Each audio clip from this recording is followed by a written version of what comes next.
I believe men of talent have a part to play in the war to come. The Seven Kingdoms need someone strong. A ruler loved by millions with a powerful army and the right family name. Good luck finding him.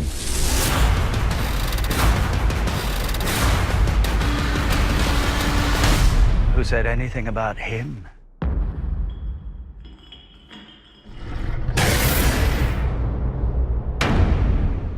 Od konca 5. sezone Igre prestolov, ki smo jo na delo.si spremljali z blogom vsak ponedeljek, smo pripravili še okroglo mizo, da izmenjamo mnenje o celotni sezoni.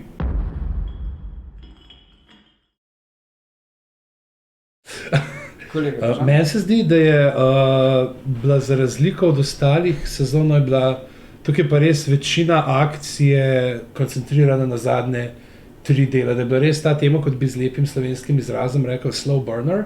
Se pravi, pripravljalo, dokler ni prišel ta tris potem na koncu z ostrim pa plesom zmajev in materinim usmiljenjem. Jasno je tukaj zdaj sezona, v kateri je največ odmikov od originalnega materiala. Imamo tudi seveda ta metuljev efekt, ki ga Martin že od prve sezone naprej omenja. Ampak je pa po drugi strani pa zanimivo, ker na ta način pa tudi mi, ki smo brali knjige, ostajamo v nevednosti. Ne? Tako kot recimo bilo v drugi sezoni, ki je bilo, kaj so zdaj ti zmaji izginali, kot nismo vedeli, in je da nek dodaten draž k samem spremljanju. Seveda je potem zdaj drugo vprašanje, koliko se zdaj že sama potem motivacija likov razlikuje od knjig. Jaz se že tudi, ker mislim, da 2-3 sezone gledam čisto kot neko samostojno entiteto, ne? Ker se zmeri imaš te neke potem vriske jejhata, uničili so nam knjige, niso jo uničili, ker knjiga še zmer je. Tega, ker jo v knjigi ti ne morejo uničiti, razen če bi Benioff pa Weiss šla direktno, tako kot Jay pa Silent Bob, direktno od vsakega domov, ki ima to knjigo, ga udarila na gobec in jo raztrgala in zažgala. Tako bi, to so te ta rimokatoliška metoda z erotiko, če bi kaj tazga izvedla, ampak in je zanimivo mi spremljati, je pa res, da mogoče ni, zdaj je bilo zmeri tako, da wow, ta sezona je še boljša od prejšnje, da je bilo prvič, da ni tega res vznesenega občutka povsem na koncu, da se mi zdi, da so kakšne stvari rahlo boljše pave bile Dornija, ampak smo pa dobili spet epskost pa raste, naučili so se pa delati. Zdaj, filmično je pa to sploh v primerjavi, zdaj, če gledamo recimo te od Drogota, Kalazar tam iz prve sezone, kjer je bilo tam 20 konjenikov, se je šlo majhen špancirati, pa do tega prizora zdaj v zaključku 5. sezone, kjer pač ta ogromni Kalazar obkroži Daenerys, in tukaj to se mi zdi, da so glavne prednosti, predvsem tega ta televizičnost. Je pa tako, samo seveda kakšne stvari, ki se zmeraj rečeš, zakaj je to tako, ampak to je njuna vizija in to gledamo, tako da še zmeri boljša stvar od zajetnega kosa stvari, ki jih predvajajo. Ja, to že res, ampak je pa manj, kot sem jaz pričakovala. Recimo jaz sem nasprotno z vami vsemi tremi eden tistih nevednežev, ki ni prebral nobene knjige. In pač vsako stvar, ki jo vidim, gledam čisto sveže, z nedolžnimi očmi. In za mene ta sezona gotovo ni bila ena boljših. Meni se zdel grozno veliko umivanja trupel, prevažanja s različnimi prevoznimi sredstvi, s kočijo, z ladjo. Ja, ampak vsaj prevažajo se, če bi Peter Jackson to režiral, bi hodil. Dobro, to je res, ampak med hojo se mogoče več pogovarjajo kot med ježo. Ja, no, mislim, Kar sem pogrešala je v tej sezoni, se mi zdi neke stvari, ki so mi bile zelo močne točke prejšnjih sezon, neki dialogi med dvema karakterjema, ki sta vsak po svoje nekako močna karakterja, pa v smislu ali besedni dvoboji ali pa v smislu besedne igre, v katerih v bistvu ne veš, kdo bolj laže, ne? Recimo, Baelish, pa Varys, pa Tyrion, pa Bron, recimo, je bila neka taka. Zdaj so to poskušali nadomestiti z Jaimiem pa z Bronom, ampak to ne deluje tako dobro. Predvsem sta imela premalo scen skupaj. Zelo kratke je Jaime Bron, da bi trajalo, da bi se lahko res razvilo med njima. Ker Tyrion pa Bron sta bila več sezon skupaj korit in zdrajca v bistvu in je zato toliko se razvilo med njima. Ne? Ker ta končni prizor z Varysom in Tyrionom je kar tak, kar raznežeš se. Jaz bi tlete mogoče popravil to komparacijo z Ritjo in Srajco, ne glede na to, da gre za Tyriona in Brona, bi lahko rekel Rit in Halja, ne, ali pa Rit in ta mini brezrokavniček, ki ti do lopatic sega. Tu nekaj. Ja, tu nekaj daljša. Se mi pa zdi, da kar so pa zelo izboljšali, za mene so bile recimo te prizori Nočne straže nekako v prejšnjih sezonah najbolj dolgočasni prizori. Vsakeč, kadar je začel Jona Snowa s svojim resnim obrazom kazati, sem bolj globoko vzdihala. Zdaj se mi pa zdi, da so ta del na zidu pa res nekako izboljšali. Ja, generalno se mi zdi, da je problem s 5. sezono slej ko prej ta, da so recimo tretjo knjigo, tretji roman pravzaprav razdelili v 3. sezono in 4. sezono.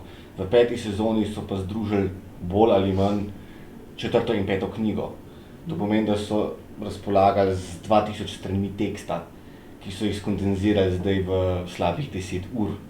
Ne? Predtem so pa recimo 600 strani teksta napihnili v 20 ur. Ne? No, ampak če gledamo, koliko klikov ni bilo tukaj, zdaj noter mislim, da komotene 600-700 strani od njih 2000 strani odštejemo, ne? Ker manjkajo nam še vedno železorodni, Dornija je tudi pravzaprav kleščena bila na pravzaprav nič od tega, kar je bilo v knjigah. Ja, ampak ravno zaradi tega, ne, ker so skratka toliko kondenzirali, se je mislim, da izgubilo tisto, kar smo ravnokar slišali, ne? Se pravi žmoht, pogovori, intimni pogovori med protagonisti, nek vpogled v njihovo razmišljanje, v njihovo psihologijo. Več nijans je šlo, nedvomno se je zelo okrepila filmičnost. 8. epizoda 5. sezone je po produkcijski plati skoraj gotov na ravni blockbusterjev. Ne? Tukaj ni nobenega dvoma, pravi užitek, paša za oči, ampak kako pravzaprav razmišljata, kaj pa vem, Roose Bolton in Ramsay v odnosu eden do drugega, ne? Tukaj smo pa bili pač prepuščeni, kaj pa vem, minuta in pol pogovora, ne? Pa bi se dal, ali pa bi bilo najbrž dobrodošlo za bolj vse prežimajoč užitek, ne? Za popolno potopitev v zgodbo bi bilo dobro, če bi pač tega bilo več. Ena ključna stvar, ki je se spremenila glede na prejšnjo sezono, je, da je vse manj istih režiserjev. V prvih 3 sezonah, sploh pa še tudi v 4. so se izmenjevala ista skupina režiserjev, ki so se s tem dokazali, da so dobili filme. Recimo Terminator, ki prihaja zraven, ga je delal eden najpogostejših sodelavcev, ki je režiser Igre prestolov, ki je naredil več odličnih delov. In isto Wonder Woman, mislim, da bo delala režiserka. Ne bo, odslovili so jo zaradi nekih kreativnih nesoglasij. Ja, ampak je pa vseeno prišlo do tega. Druga stvar, ki so jo naredili z režiserji, pa je, da so zdaj delali po 2 dela naenkrat, 2 zaporedna dela isti režiser. kar je bilo potem najbrž lažje zaradi tega, ker se morajo med lokacijami premikati, ampak vseeno očitno za lokacijo v Španiji, kjer so delali Dornijo, ni ostalo dovolj časa, da bi to v redu zrežirali, v redu koreografirali bitke in tudi očitno scenaristov ni bilo naokrog. Ampak to je tisto, kar se pozna. Dobili so višji budžet, vsako sezono višji budžet in ti ljudje, ki imajo manj izkušenj, so znali s tem večjim budžetom narediti zelo zanimive stvari. Ne?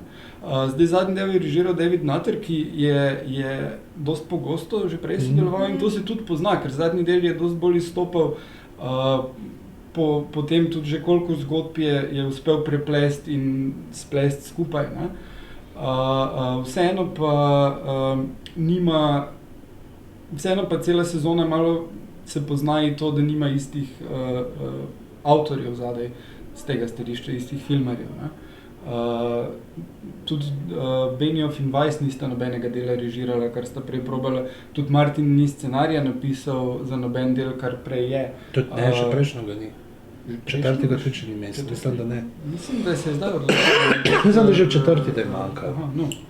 Ker mora pisati. Ne? Občutek je bil tokrat, da so nekatere like v bistvu močno razvijali, pol so jih pa kar pozabili. Recimo babica, se mi zdi, da je zelo dober lik, babica. Tlej sploh te recimo gledati, glih te dialogi, ki so bili, izgubili smo recimo glih to, Oleno, Tyrell pa Tivina, ki je bilo v prejšnji sezoni noro, ampak zdaj pa z Visokim vrabcem sta pa dejansko, tukaj se tudi vidi recimo ta izkušenost, kako gledaš te starejše igralce, te legende teh britanskih serij in filmov, to je pa še nek ta dodaten užitek, tam pa res funkcionira stvar na teh trenutkih tako kot mora. Čeprav ta Visoki vrabec je bil tudi deloma neizkoriščen, v bistvu, ker je bil vseeno preveč prikazan kot je neka fasada, v bistvu bi bilo zanimivo videti malo ozadje, ker če je on zdaj nek lik, ki pač je popolnoma straightforward, je v bistvu dolgočasen lik, ne. Zdaj, če ima pa on nek velik načrt zadaj, se pravi, jaz ne vem, kaj je v knjigah, če ima kakšne ideje, ampak drugače je preveč simplificiran, ker če je pač samo navaden verski fanatik, to je pač zelo klišejski lik, ne. Deloma se pozna to, da v knjigah so določeni liki point of view characters in o tistih zvemo bistveno več kot o ostalih. In zdaj v seriji so nekatere od teh ostalih uspeli narediti zelo zanimive, ne vem... Viktor, recimo Varys pa Baelish, ne? Veš te dialoge, sta res živa lika. Tam se recimo ni pogovorov, kjer bi samo ona dva se pogovarjala, ker noben od njiju ni point of view character. Tudi Olene je bistveno več. Medtem ko pač ta Visoki vrabec pa tudi ni point of view character in ne vemo, kaj je tisto, kar ga žene. Za Baelisha pa Varysa še od drugih zvemo, on pa je tudi tam taka misteriozna sila. Tudi mogoče ravno to še, da kako je pa ravno zdaj so zadnji 3 deli nekako povzel to malo knjižno formo za Kraljevi pristanek, ker vse pravzaprav, kar se dogaja v Kraljevem pristanku, vse nekako spremljamo skozi Cersei samo še. Nimamo nekih drugih scen, da dobimo ta klaustrofobičen občutek njene ujetosti, kjer je ona v samici noter vržena in čaka, kaj se bo zgodilo z njo in dejansko nimamo pojma, kaj se dogaja drugje vmes, smo v totalni nevednosti. Tukaj se mi zdi, da je ta vseeno odločitev super, da tudi zvemo potem, ko pride Qyburn do njej in pove, kaj je z Tomnom, se pravi s kraljem. Se mi zdi, da je bolj, da smo tako zveli kot pa nek prizor, ki bi nam dal mogoče dodaten uvid, ampak ravno s tem dobimo to zaprtost in utesnjenost od Cersei. Nedvomno, tukaj to so bile dobre odločitve, ampak po drugi strani so pa, bom spet nergačne, ampak so sprejeli tudi nekaj slabih potez. Prizorov, ki recimo najprej slikajo en lik na tak ali pa drugačen način, potem pa pravzaprav podrejo tisto, kar so prej postavili. Recimo v 9. epizodi se Jon Snow vrne s preživelimi iz Ostrega pred zid. Alliser Thorne, kot zapriseženi sovražnik Jona Snowa, stoji na zidu in se mora odločiti, a bo dal povelje, da Jona Snowa z njegovimi divjaki pravzaprav rešijo ali ne. In tam da povelje, spustimo ga noter. Se pravi, prezentirajo Alliserja Thorna kot človeka, ki je sicer osoren, ki je zamerljiv, ki je aroganten, ampak ki jasno spoštuje hierarhijo poveljevanja. Nisem povsem prepričan, če se strinjam s tem. Zato, ker če bi se on takrat odločil, da ga ne spusti, bi oni pač napadli zid in tudi nekateri člani nočne straže bi znali stopiti na Jonovo stran, ker bi ga s tem postavil v tak položaj. Če pa tako, ko se je razvilo, pa je ugotovil, da ga bo skozi spustil in potem pač drugače izvedel svoj načrt. Nisem prepričan, da je tako, zato ker če odštejemo zdaj dejstvo, da so bili ti begunci pravzaprav na koncu z močmi, da so se komaj izvili gotovi smrti, pustiti pred zidom jih je bilo najlažje. Ja, ampak on tega ni mogel vedeti, on je samo videl, koliko jih je od precej daleč gledal, se to vedno poudarja, koliko visok je ta zid. Ja, tle bi mogoče, meni se zdi, da bi lahko naredili, glede na to tudi, kako so se stvari razpletle, in kako so jih nastavili, da bi povsem lahko dali noter še ta dodatno motivacijo, tako kot je bilo v knjigah. Se pravi, ker v knjigah ga oni se odločijo za ta for the watch, za stražo. Ta moment se zgodi potem, ko se Jon odloči, da bo posegal v zadeve 7 kraljestev. Se pravi, da ne ostaja več na zidu, ampak da bo zbral in divježe in tiste člane nočne straže, ki se mu želijo pridružiti, da grejo napast Boltone, ki imajo njegovo sestro. In je to dodatna motivacija. Se zdi, da tukaj ravno to nekaj manjka. Pač, zakaj kar naenkrat ta obratno? Se mi zdi, da to je tudi mene zmotilo. Sicer emocionalno, totalno hud prizor, ta na koncu, ampak je spet malo na hiter. Čeprav malo so tudi preveč s tem malim Olijem, so ga mečkam preveč napovedovali, ker vsak, ki je to gledal, je že celo sezono pričakoval, Oli bo Brutus.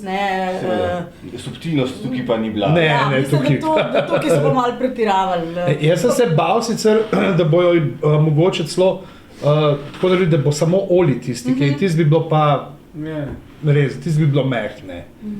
Pa se mi zdi, še ena stvar je bila malo izven karakterja, če zdaj skočim na drugo stvar, in sicer, da je Cersei tako naivna, da bi pač kar temu vrabcu dala vso to moč in potem ne bi imela nobenega vzvoda, s katerim bi mu jo vzela nazaj. Ona je že rahlo zaslepljena, tudi tem ona je, kot smo videli, s to prerokbo na začetku. Kot vemo, zdaj spet te prerokbe, koliko veljajo, koliko so resnične, je vprašanje.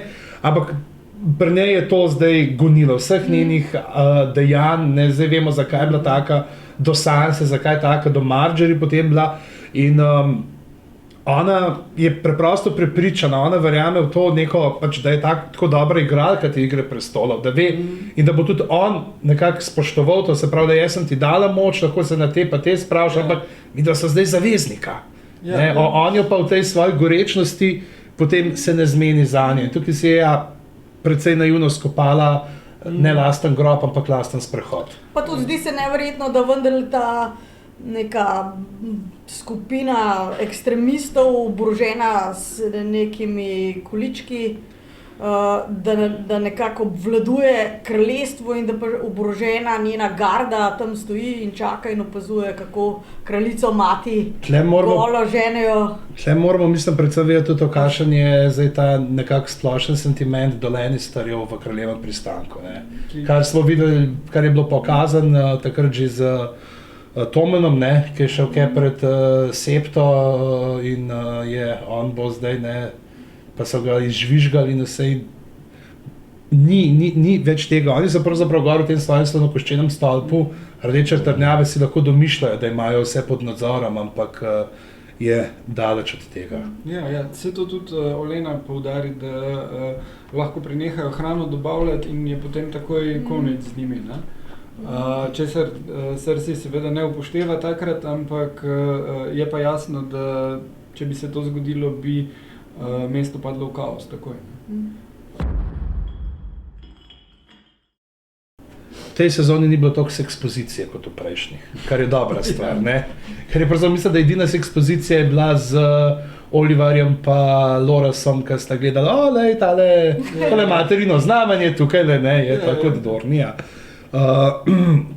In se mi zdi, da tukaj so se omaknili nazaj, kar se pa tiče same šokantnosti. Mislim, da te prizori so taki, kot smo jih že videvali, premogoče, da so bili zdaj še celo malo bolj zgoščeni, da zaradi tega, ampak ena stvar je, da trenutke se je ravno to zazdelo, ne, tudi kot si ti prej omenil, ne, da ni nekih teh dialogov med dvema likoma in tako, da nekako so si začrtali tle moramo šokirati in potem so vse te neke dialoge in druga dejanja postavili v službi temu, se pravi, da ne teče zgodba zdaj tako organsko kot prej, ampak da se vidi, da je nekje malo skupna metana, nekaj razlečena za to, da pridajo do določenih vsebin, ko želijo. Se pravi, sama šokantnost se mi ne zdi, no, da bi bilo, če gledamo, kaj vse je bilo prej od pomora otrok, ne, pa se žigali so jih tudi že prej ljudi, konec koncev rdeča poroka, Kastracija. Ja, vse, ne, in ni, da bi bilo, ja, to je ta prizorska baza. Ni toliko, ampak mogoče pa spet to zato, ker se zdaj to dogaja likom, ki jih poznamo. Ne? Se pravi, kaj Stani zažgal svojega svaka, je bilo pač, ok, on je tam en lik, mogoče videti pol minute in nam je malo vse. Zdaj, malo pa širin, še zmeri je to povsem v istem mindsetu njegovem, ampak zdaj pa to lik, ker je bil nedolžen lik. Da je dejansko res edin lik, ki si pa lahko rekel, lej, zakaj to delate te mali manjci košir? Ne, se podobno, mislim, da si ti že enkrat izpostavil, da Theon, ko prizna, da ni ubil njenih bratov, ne? A ja, on je pa samo ubil dva kar tak fanta, ne? Mislim, še vedno so vsi ti ljudje, vse so se grozne stvari dogajale, pomembno pa je, kateri liki so in to bolj zbudi tudi pri publiki, ne? Kar se meni zdi, da je pomembno, zakaj so te stvari vključili, pa je to, da ko je bilo to scena z posilstvom Sansinim, je to zelo odmevalo po medijih, prišlo do mainstream medijev, ali so šli predaleč, ne? In hkrati je temu sledil v mnogih medijih backlash, da ja, dejansko se na ulicah zgodi toliko in toliko posilstev, o katerih nihče ne poroča, a zdaj tukaj v neki TV seriji neko žensko posilijo in to je pa cel halo, ne? In s tem je ta tema prišla bolj naprej, ki je dejansko pomembna in se jo daje ob stran, ne? V bistvu bi bilo super, če bi oziroma serija uspela tudi druge teme ključne za pač sodoben svet toliko izpostaviti, recimo z begunci in karkoli drugega, ampak seveda to ni cilj serije. Hočem samo reči, da ni zgolj šokiranje zaradi tega, da bomo več gledali, ampak da ta šok prinese tudi neko družbeno koristno. To mislim, da si zdaj zelo, ko bi rekla, zelo visoko leteče cilje si jim dal. Jaz mislim, da so precej manj plemeniti, no, te cilji. Jaz vseeno mislim, da nekaj teh brutalnih prizorov je v bistvu bilo zato, da se ta serija malo dvigne to Ratinge. Ja, mislim ratingi, da so že tako največji, kar je HBO-jih kadarkoli. Ne, da se ratingi samo dvignejo, ampak da se, kako bi rekla, ritem sezone malo dvigne, ne? Med potovanji z ladjami. Pa teleportiranjem. Ja. Mislim, glede na to, da velika večina bralcev knjig občutek, da je treba brati celotno sago kot neke vrste metaforo za globalne podnebne spremembe, kjer so skratka bolj ali manj vsi protagonisti, ljudje z oblastjo, ljudje z močjo, ljudje, ki bi lahko nekaj spremenili na bolje, zapredeni v neke svoje interne, majhne igrice in nimajo pač, se niso skoncentrirani na pravi problem, ne, se pravi na skorajšnjo katastrofo apokaliptičnih razsežnosti, ne, in da pač to lahko vidimo tudi v seveda pač zdaj seriji, glede na to, da se vsi ubadajo s tem, kdo bo sedel na železnem prestolu, ne pa kdo bo ustavil bele hodce, ne. Z tega vidika je mogoče seveda trditi, da lahko serija pravzaprav da nek družbeno relevanten komentar za naš trenutek, ne. Nisem pa res do kraja prepričan, če so snovalci serije, za razliko od avtorja knjige, podobno pravzaprav motivirani, ne. Oni pa mislim, da imajo več užitka v tem, da pripovedujejo neko zgodbo, za katero vedo, da bo šokirala, ne. Ta šok je lahko zelo organski, zelo visceralen, droboven, lahko ga čutiš zelo globok, tako kot se je recimo zgodilo v prvi sezoni z smrtjo Neda Starka, v tretji sezoni z Rdečo poroko, ne. Mestoma pa, ko pač si preprosto nagrmadijo preveč snovi v premalo časa, pride do tega, da imaš včasih občutek tukaj, da je ta shock value, se pravi želja po tem, da bi gledalkam in gledalcem čeljust padla dol, premočna in da zato premalo pozornosti namenjajo vsemu tistemu, kar mora biti zraven, da tak recimo resnično pretresljiv moment polno zaživi. Jaz bi še dodal mogoče, da je pa tudi dostikrat si videlo v prejšnjih sezonah že, da ne vejo, kako bo izpadlo, ne. Najbolj znano je bilo, mislim, da v prejšnji, predprejšnji sezoni, ko Jaime posili Cersei. Mislim, to se je zgodilo, vsi smo videli, to zgleda kot posilstvo, oni so pa potem rekli, ne, to ni bilo posilstvo, nič ne vemo, to je bilo čisto drugače očitno napisano, čisto drugače bi naj bilo posneto ali karkoli in pač, oni ko posnamejo nekaj, ne vejo, kako bo to dejansko na filmu in kako bodo gledalci to sprejeli. In tudi pol, ko gledalci se nekako odzovejo, še vedno lahko rečejo, ne, to pa nismo mislili tako, ne. Čeprav vseeno so uspešni v tej manipulaciji z nami, če pomisliš, da je pač Jaime enega majhnega fantka pahnil čez okno, posilil sestro ob truplu njunega otroka, v bistvu nam je pa kar simpatičen. Ja. Kaj prijazen dobrer, kaj prijazen dobrer. Poleg Renlija. Pa Podrika, ne. Nam res seže v srce tisti moment, Myrcella, I am your father, a ne? Mislim, če prav vem, ne, so na Japonskem v tradicionalni kulturi pojmovali etiko in moralo precej drugače kot pri nas, ne. Mi smo prepričani, da so ljudje bodisi dobri ali slabi, ne, pač vzameš človeka kot celoto in potem tehtaš njegova dejanja in se odločiš, ta je dober ali je slab. Na Japonskem ima pa bojda nekoliko drugačno koncepcijo, ne, se pravi, da je posameznikova odgovornost v odnosu do različnih osebnosti, se pravi, do neposrednih družinskih članov, do prijateljske skupine, do družbe oziroma države, v kateri živi. In potem te presojajo popolnoma ločeno, ne, v tem krogu morale si okej, v tistem krogu morale si slab. In za njih, kolikor sem razumel, to ni problem usklajevati ta popolnoma bizarna, alogična ravnanja enega posameznika. Mi, na Zahodu, ki imamo pa drugačno tradicijo, se moramo pač spopadati s sivino, ne. In recimo, da nas je natanko to, da pač v neki točki navijaš za nekoga, ki bi ga v neki drugi točki utopil v žlički vode, ne, je recimo eden izmed momentov, ki najbrž kar najbolj pritegnejo gledalke in gledalce.